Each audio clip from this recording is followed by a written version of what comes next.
Épisode 59, Vivre sur Mars.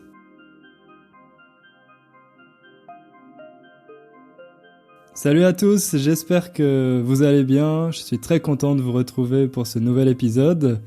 Ici à Varsovie, il fait assez froid et là, si je regarde par la fenêtre, je vois la neige tomber.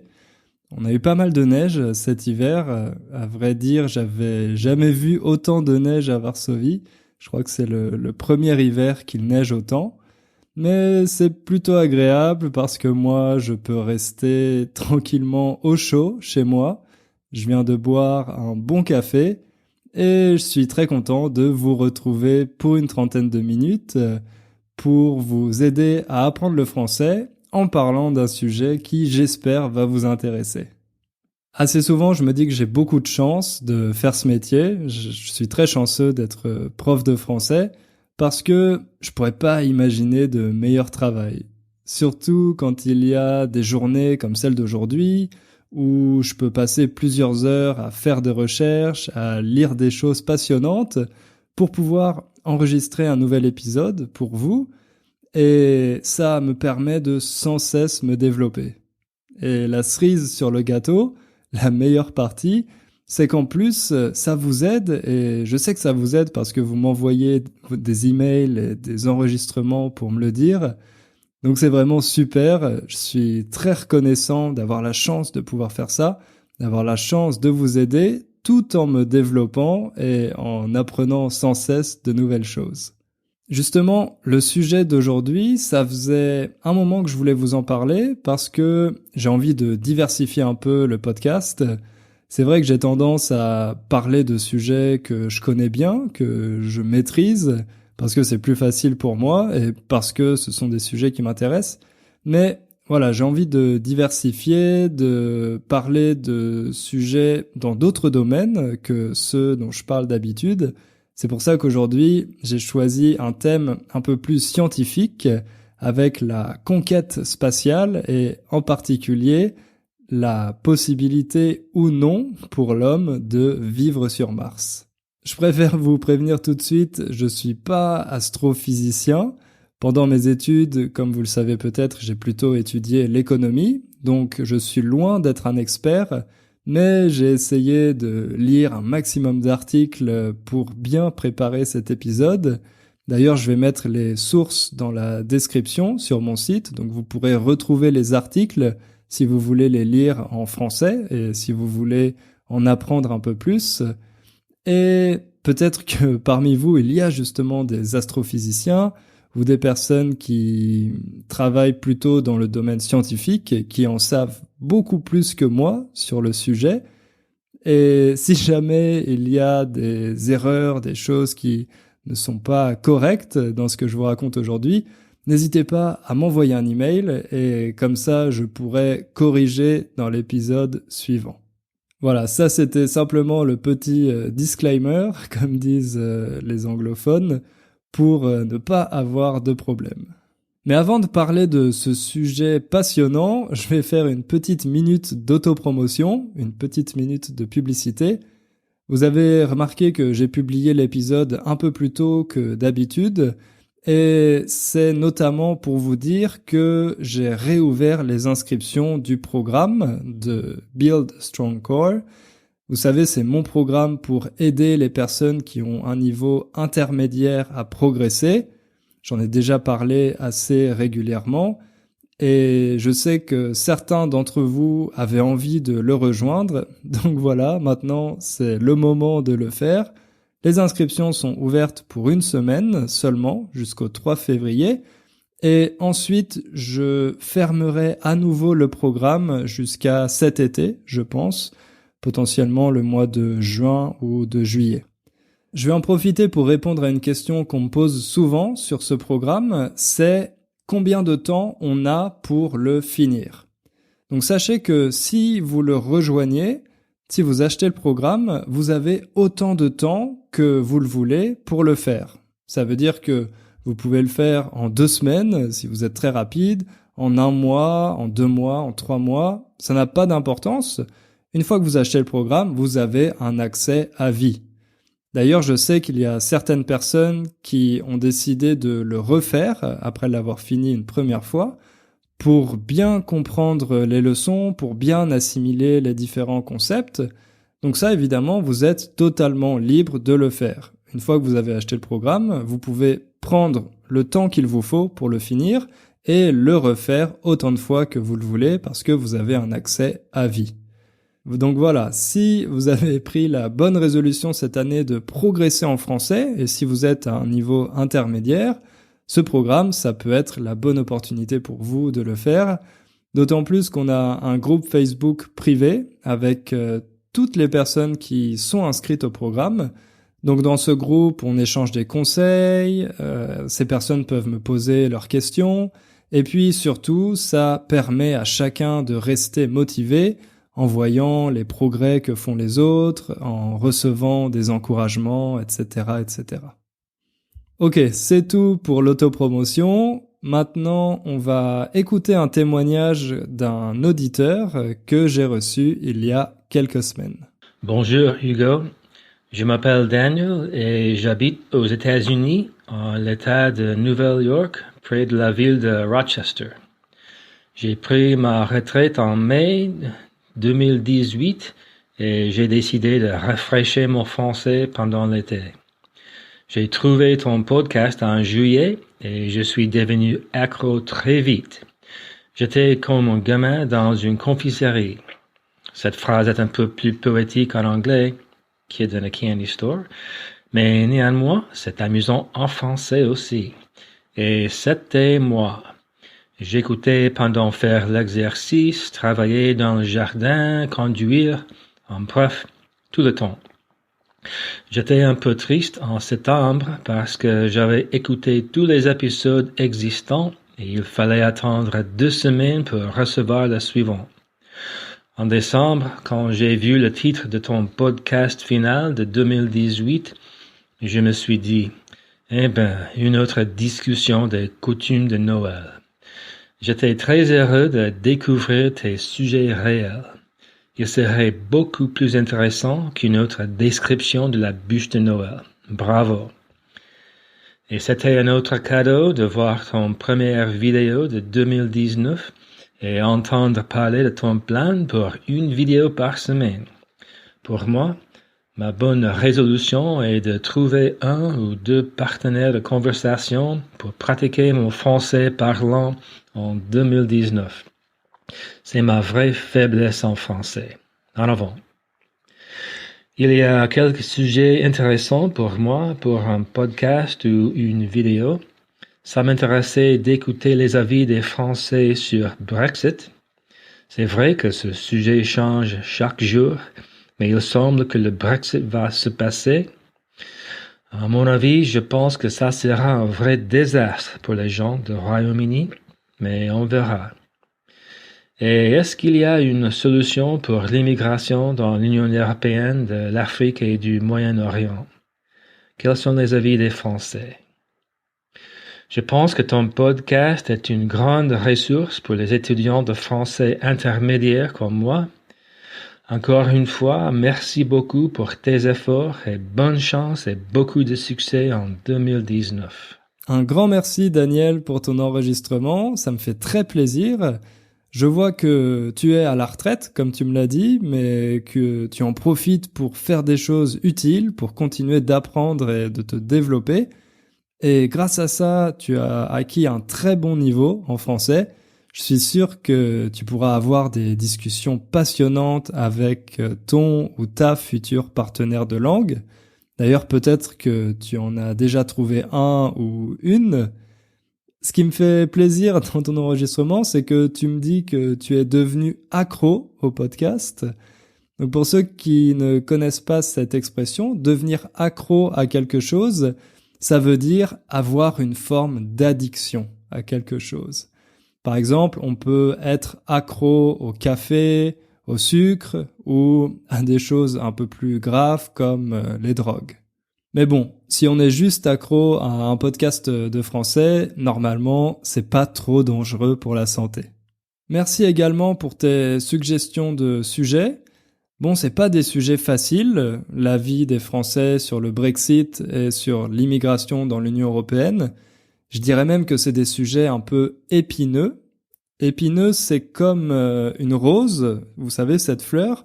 La rose a des épines, et quand on touche ces épines, on se pique, on se fait mal. Donc ça, c'est une très belle image. Quand on dit qu'un sujet est épineux, ça veut dire que c'est un sujet assez sensible, assez difficile.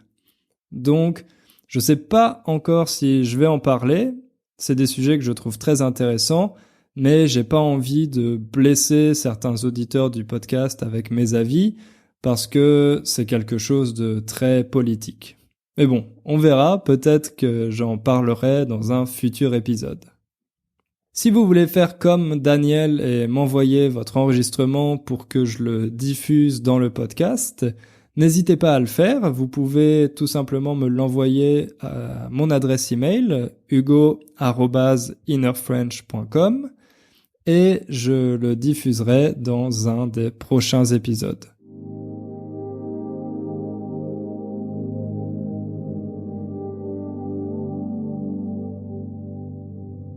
Si j'ai décidé de vous parler de Mars, c'est parce que il y a quelques mois, le 26 novembre 2018, un événement assez important s'est produit, un événement qui concerne la conquête de la planète rouge.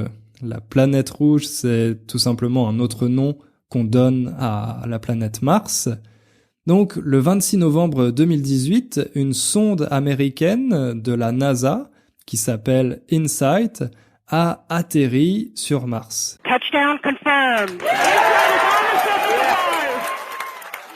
Elle avait décollé le 5 mai 2018, ça veut dire qu'elle avait quitté la Terre le 5 mai 2018, et elle a atterri sur Mars le 26 novembre.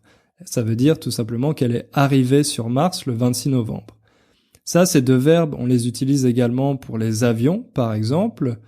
Au départ, l'avion décolle, il quitte la surface de la Terre, et ensuite, à l'arrivée, il atterrit. Ça veut dire qu'il rejoint à nouveau la surface de la Terre. C'est un événement vraiment important parce que ça a pris plus de 7 ans de travail à la NASA, et un voyage dans l'espace de 548 millions de kilomètres pour que la sonde InSight réussisse à rejoindre la planète Mars. À vrai dire, c'est pas quelque chose de complètement inédit, de complètement nouveau, parce que depuis les années 60, on envoie des missions vers Mars. On envoie des sondes, des vaisseaux, etc. Il y a eu plus d'une vingtaine de sondes américaines et une vingtaine d'autres pays. Mais malgré ça, c'est toujours une opération très périlleuse. Périlleuse, c'est un adjectif qui veut dire pleine de danger. Donc, cette opération d'envoyer une sonde sur Mars, c'est toujours assez dangereux. Alors pourquoi, malgré tous ces dangers, a-t-on tellement envie de coloniser la planète rouge ? Pourquoi a-t-on envie d'envoyer des hommes vivre là-bas ? C'est à ces questions qu'on va essayer de répondre dans cet épisode.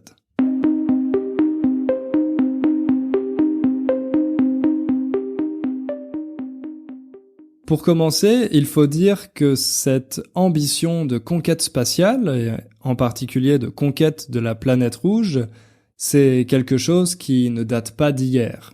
Ça fait très longtemps que les hommes imaginent des formes de vie extraterrestres et en général, on imagine que cette vie se trouve sur la planète Mars. On parle souvent dans les livres de science-fiction ou dans les films de ces martiens, donc cette forme de vie qui existerait sur Mars et qui un jour peut-être aura envie d'attaquer la Terre pour nous conquérir. Donc on a décidé de prendre de l'avance et d'attaquer Mars avant que ses habitants ne le fassent.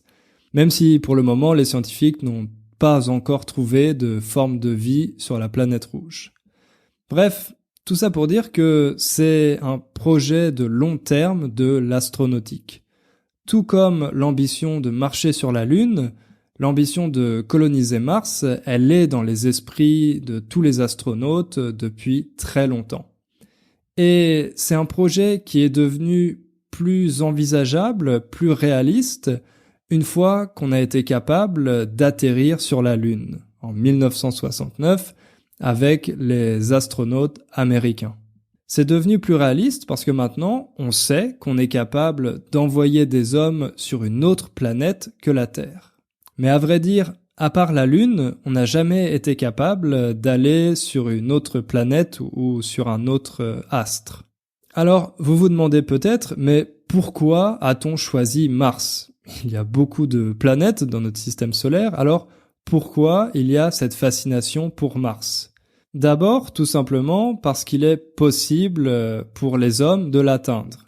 Il faut savoir qu'avec un vaisseau spatial, on peut atteindre Mars avec un voyage qui durerait entre 6 et 9 mois.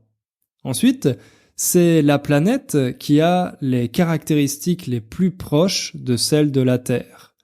Et il faut savoir que dans le passé, l'eau a coulé à la surface de Mars et qu'aujourd'hui, elle existe toujours, elle est toujours présente sous forme de glace à certains endroits.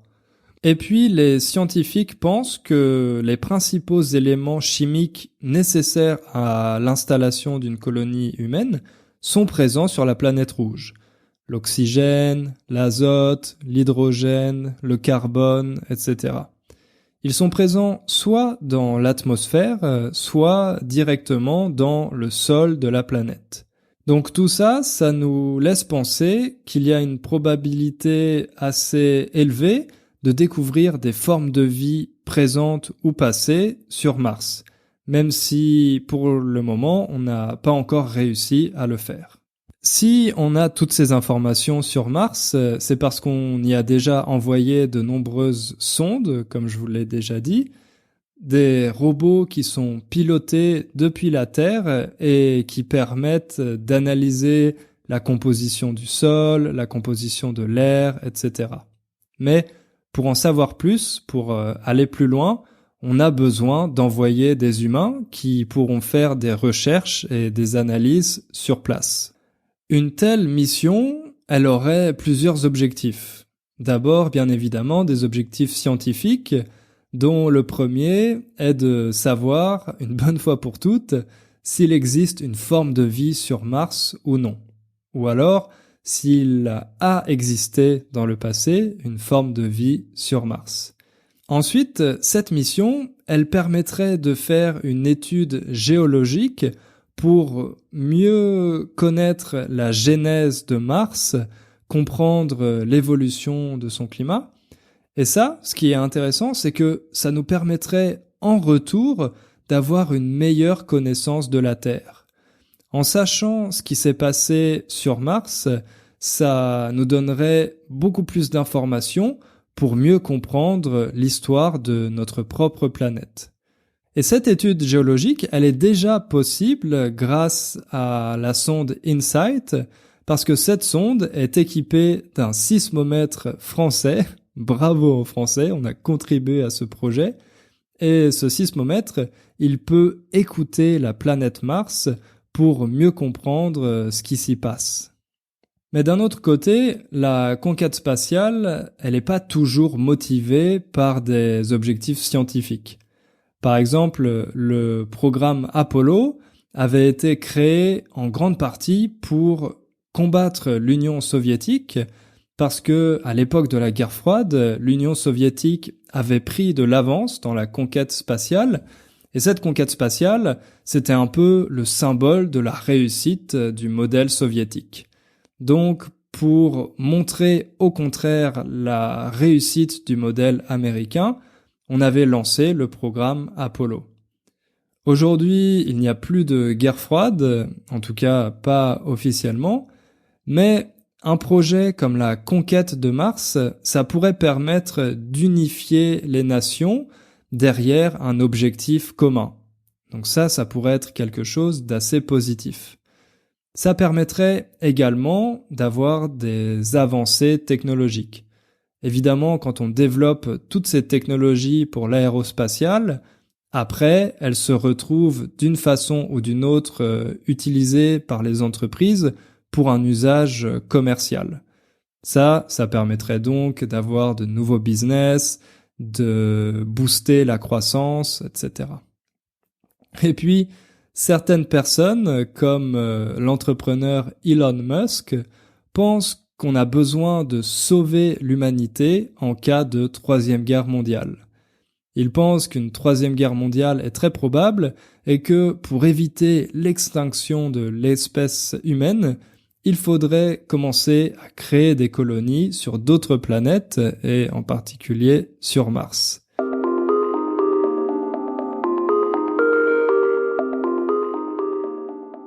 Alors, toutes ces promesses qui sont liées à la conquête de Mars, évidemment, elles font rêver de nombreux scientifiques, de nombreux chercheurs. Mais malheureusement, il y a beaucoup d'obstacles sur la route. Par exemple, on n'a pas envoyé d'hommes sur une autre planète depuis la mission Apollo, donc les avancées technologiques sont assez limitées depuis les années 60, à part dans l'électronique. Par exemple, les moteurs qui sont utilisés, les moteurs à propulsion pour les vaisseaux, c'est les mêmes que ceux qui ont été inventés dans les années 60. Depuis les années 60, il n'y a pas vraiment eu de progrès technique en ce qui concerne les moteurs. Et aujourd'hui, s'il est difficile de trouver des moyens financiers pour permettre ce genre de projet, c'est tout simplement parce qu'ils sont très risqués et qu'ils ont une probabilité importante d'échec. D'abord à cause du voyage. En général, quand on pense aux vaisseaux spatiaux, enfin je sais pas si vous c'est comme moi, mais moi dans ma tête je visualise quelque chose un peu à la Star Wars, avec des vaisseaux qui ont des gros réacteurs et qui voyagent à toute vitesse.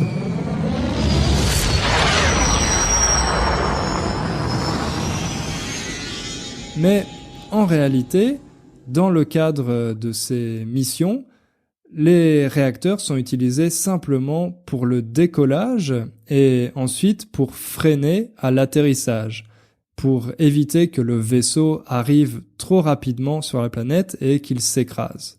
Mais pendant la majorité du voyage, le vaisseau n'utilise pas ses réacteurs, il utilise l'inertie. Donc pour ça, il faut trouver la meilleure trajectoire, la trajectoire qui nécessite le moins de carburant, car le carburant utilisé pour les réacteurs est très lourd. Et chaque kilo supplémentaire qu'on envoie dans l'espace, ça peut coûter des millions de dollars. Et pour avoir cette trajectoire optimale qui permet d'utiliser l'inertie, il faut que la Terre et Mars soient à la bonne position. Et la meilleure configuration qui permet cette trajectoire, elle n'apparaît qu'une fois tous les 2 ans. Ça veut dire qu'on ne peut pas organiser ce voyage à n'importe quel moment. Il faut attendre cette date optimale pour que le vaisseau puisse adopter la meilleure trajectoire. Et puis ce voyage est très long. L'aller dure entre 6 et 8 mois. Et un peu plus pour le retour. Et pour permettre aux astronautes de rentrer sur Terre, il est nécessaire de construire une rampe de lancement pour pouvoir faire décoller le vaisseau spatial. Donc vous imaginez bien que c'est quelque chose d'assez compliqué à mettre en place. Et puis, il faut savoir que ce voyage, en plus d'être très long, il est assez dangereux pour les astronautes, pour leur santé, parce que, à cause de l'absence de gravité prolongée, ça peut provoquer une atrophie des os et des muscles. Si les astronautes survivent au voyage et s'ils arrivent sains et saufs sur Mars, ensuite ils vont avoir du pain sur la planche. Autrement dit, ils vont avoir beaucoup de travail à faire. Pour commencer, ils vont devoir construire la base dans laquelle ils vont vivre. Pour ça, il y a plusieurs projets qui sont actuellement étudiés par la NASA, notamment des bases faites grâce à des imprimantes 3D avec des matériaux qui seraient collectés sur Mars. Ça, c'est assez intéressant parce que ça permettrait de réduire le poids de l'équipement qui doit être envoyé sur Mars. Ensuite, une fois que la base est construite, il faut assurer la survie de l'équipage. Le besoin numéro 1, c'est d'avoir assez d'énergie pour que la base fonctionne. Et moi, je pensais qu'ils allaient utiliser l'énergie solaire, mais apparemment non, parce que ça nécessiterait d'installer trop de panneaux, ce serait trop difficile. Donc, le projet qui est étudié en ce moment, c'est une mini centrale nucléaire qui ferait la taille d'une poubelle.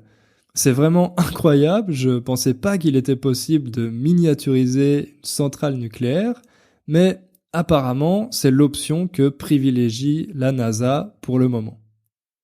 Ensuite, il faut aussi que les astronautes se protègent de la température, parce que la température de la surface de Mars peut descendre jusqu'à moins 143 degrés.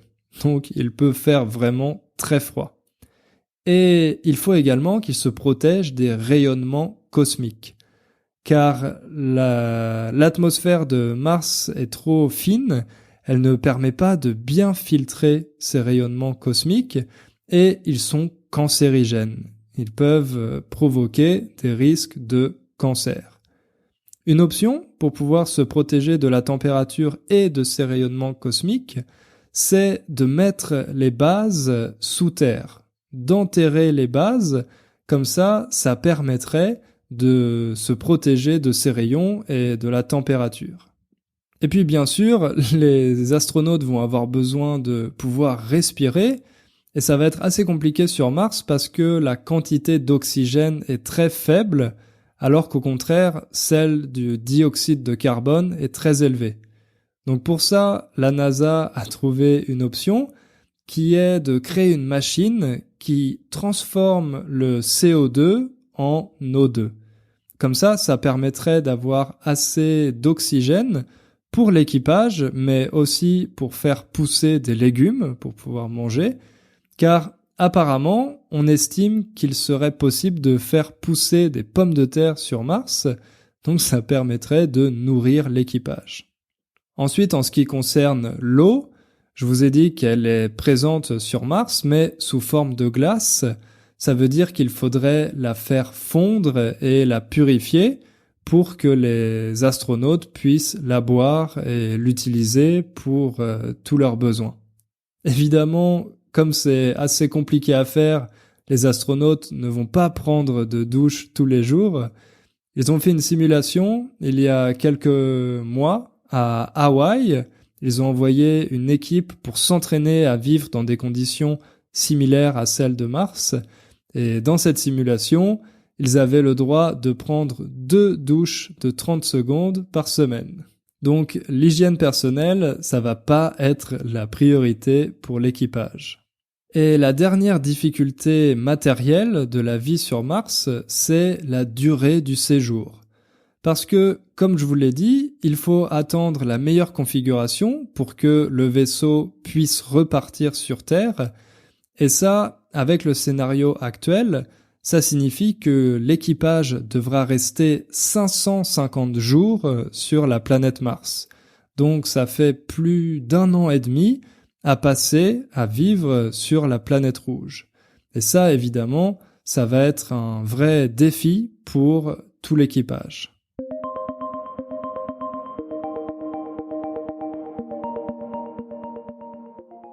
Malgré tous ces obstacles, il existe aujourd'hui des projets sérieux qui envisagent la conquête de Mars. Le principal, c'est bien évidemment celui de la NASA, de l'Agence spatiale américaine, qui prévoit d'envoyer la première mission humaine entre 2034 et 2039. Le problème principal à l'heure actuelle, c'est bien évidemment le coût de cette mission, qui est estimé à plusieurs centaines de milliards de dollars. Donc, même pour les États-Unis, c'est assez difficile de financer ce genre de projet. Et pour préparer cette mission, la NASA envisage d'envoyer à nouveau des hommes sur la Lune et également sur d'autres astéroïdes pour pouvoir bien se préparer, tester le matériel, etc.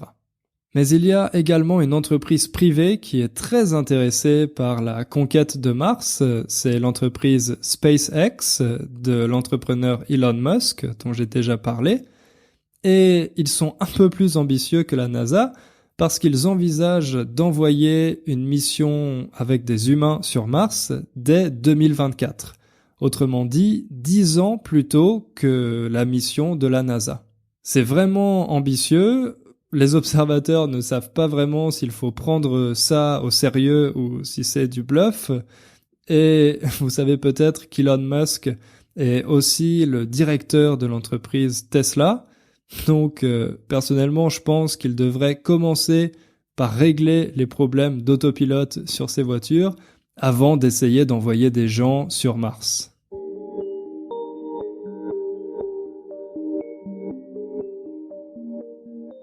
Pour conclure, je pense qu'on va beaucoup continuer de parler de la conquête de Mars dans les prochaines années, mais il y a déjà certains observateurs qui se demandent pourquoi pas essayer de régler les problèmes sur Terre avant d'aller coloniser d'autres planètes. C'est vrai qu'on a déjà fait tellement de dégâts ici sur notre environnement qu'on pourrait se demander est-ce qu'il faut envoyer l'homme, ce parasite, pour détruire d'autres planètes. Bon, enfin ça, c'est un peu mon avis personnel, comme vous pouvez le deviner. Mais évidemment, je pense que c'est important d'avoir ce genre de projet pour fédérer les hommes, pour faire rêver l'humanité. Simplement, à mon avis, c'est un peu paradoxal de dépenser autant d'argent dans ce type de mission, alors qu'il y a toujours des personnes qui meurent de faim sur Terre et qu'on pourrait essayer de se concentrer d'abord sur la résolution de ce problème. C'est tout pour aujourd'hui, j'espère que cet épisode vous a plu. Comme d'habitude, si vous voulez m'aider, je vous invite à laisser une évaluation, que ce soit sur iTunes ou sur Facebook. Ça me fera très plaisir et ça me permettra de promouvoir le podcast, de le faire découvrir à d'autres personnes. Si vous avez des suggestions ou des questions, n'hésitez pas à m'envoyer un email. Et sinon, on se retrouve dans 2 semaines pour un nouvel épisode. À bientôt!